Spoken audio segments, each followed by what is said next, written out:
Hello and welcome to SteveKnows. This week we have new devices, a game to scratch that GTA itch, and insight into the Quest's new features in version 76 and beyond, and so much more. If you want to save 10% on any Quest title out there, check out SteveKnowsVR.com in the description. And if the game you are looking for isn't available, comment and I'll add it as quickly as I possibly can. So I think that is enough chin wagging. Let's get started. So the first thing is a Valve Deckard proof of concept headset, or as we like to call it in my area of development, a piece of crap. POC. Sadness, Bradley and co have been mining and found Deckard references to the POC F, ABCDEF, not exactly hinting at a product coming anytime soon, but just some playing around to see what's kind of possible over at Valve. So they've been playing with a device that uses the Qualcomm 8 Gen 3 chip, which is what the XR2 chipset is actually based on, more specifically the XR2 Plus Gen 2 chip. It has a 2160 by 2160 LCD per eye display with a 120Hz refresh rate, eye tracking and inside out tracking, which is good to see from a Valve headset. The POC doesn't seem to be groundbreaking in any specs, but maybe the POC is just trying to solve other problems for them and the display resolution is not one that they need to cater for. Or, since this is a POC discovery, is POC F just old news at this point? Is there a new iteration, a more up-to-date version of this? We don't know, but they are definitely fiddling over at Valve. Next, is there a game that will satisfy the GTA craving that we have, where we were promised San Andreas on our Quest, and it just has not happened, on hold indefinitely?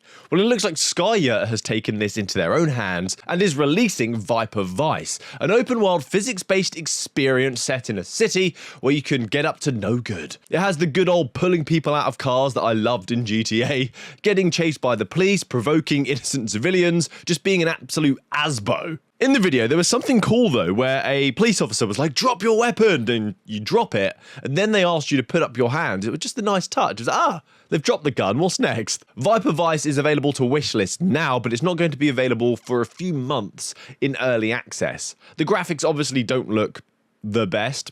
Gotta say it, they don't look great, but the game is supposed to be supporting the Quest 2 as well. I am hoping for a Quest 3 enhanced version, because the Quest 2 now is like 5 years old. Next is Bigscreen Beyond 2, a headset that seems to be selling like hotcakes, and I've seen videos getting tons of views, lots of talk on the grapevines about this device, and I've just seen that the Beyond Headset 2, the next iteration of the Bigscreen Beyond device, famous for its tiny form factor, has sold more headsets in the first 24 hours of availability than its first iteration did in 6 months. In that period, I suppose people have seen the value and are craving this sort of PC VR device. New orders for this device, those that are interested, should be shipping again in June instead of the originally promised April and May due to the demand, well, seemingly the unexpected high demand. And for those of you that don't know about this headset, here is a quick little rundown of what makes this little device special. So the new headset has a per IPD adjustment.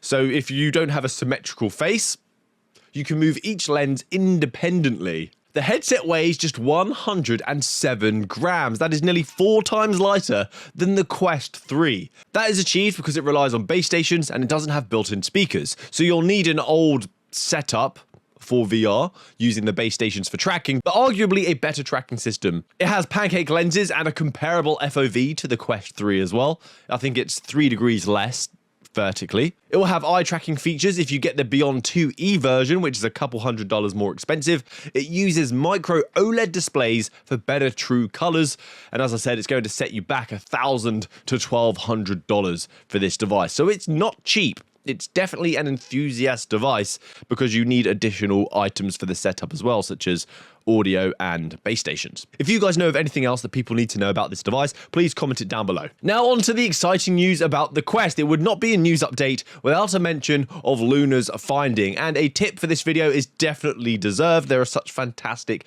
tidbits, so thank you, Luna. So the boss tank in an AMA at the start of this week mentioned the use of a selfie camera for our avatars. And Luna found in the version 76 public testing channel, there is an avatar selfie camera system. The calls are not supported yet during the PTC, but the camera, where you can get an idea of what you would look like and see yourself in this video call scenario, is available. In the content you see here, Luna's actually making a video call within Discord. So in the settings, you'll see a selfie cam option, and this gives you a couple of options to change. One is the background image that supposedly will have things like a beach, a greenhouse for some foliage, or a home office. Also, the ability to change the field of view looking at your avatar. Do you want to be kind of far away, or do you want to take up the whole screen with your big head? What I would like to see is the ability to use this feature whilst you're in a game, so it's supported in-app. You can be playing a game like Pavlov, you've got a video call here, and you can have a conversation with your mum who long distance whilst you're running around taking people out and hiding behind walls. It would just be a funny, awesome scenario. They had also found a snippet of the new UI tutorial in the version 76 PTC, and this new UI update is expected to be in version 77 or beyond. And Meta did actually tease this display, this new UI at Connect, where we had portals and the blurred background with floating panels. We did get to see a rendering or an expected look at this UI, but now we have a tutorial video that gives deeper insights. I actually really like how this looks. It's much fresher compared to the grey, rather somber current Quest UI, so a welcome addition. In the opening of this video, this is a surrounding panel system or a navbar toggle perhaps. Then we can see the usual suspects. There's the battery, the settings, the notification, home, friends. And as I said, I actually really like this. It feels more uplifting and positive. We also have some additional findings of things like a face unlock feature and a face enrollment feature within the version 76 firmware. We're not entirely sure what this could mean because the Quest system doesn't support eye tracking or face tracking. Could this be a hint at a new professional device, a Pro 2? Could it be a Quest 4 feature? But I was thinking it was more towards, because the Horizon operating system is open to third parties now, they could implement their own eye and face tracking and leverage this feature. It's another unique selling point that they can give to third parties who want to leverage this Horizon OS. There are also some other strings found in the Android XML that give the ability to share panel displays with another user in your home. Maybe an extension of the invitation where you can invite people to your play space and now you can actually share panels with them. But it uses the term world. So I'm maybe thinking this is a Horizon Worlds feature where you have a private world and you can share your panels, whatever that means. Some sort of sharing going on. It does sound pretty cool, but I'm sure there's going to be tons of restrictions, like you can't stream your browser because you're watching Netflix or something. It is time for the quickfire news, some nice tidbits, some nice to knows that I found kind of interesting. The first is the UK Office of National Statistics now uses VR headset prices as an inflationary measure to evaluate the nation's inflation rate. Madness.